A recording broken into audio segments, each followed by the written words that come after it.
But active duty Illinois Guardsman Captain Dylan Blaha and Staff Sergeant Demi Palachek say this is not what they signed up for, and it's an order they're willing to defy.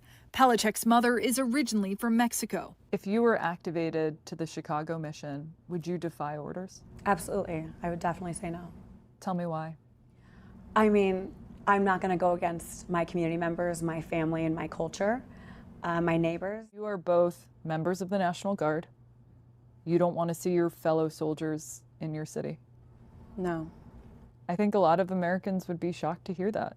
I mean, I wish that Americans would talk to other National Guard members, because all of my soldiers do not want to be activated and are scared, and their families are in hiding. Are you surprised more people haven't spoken out?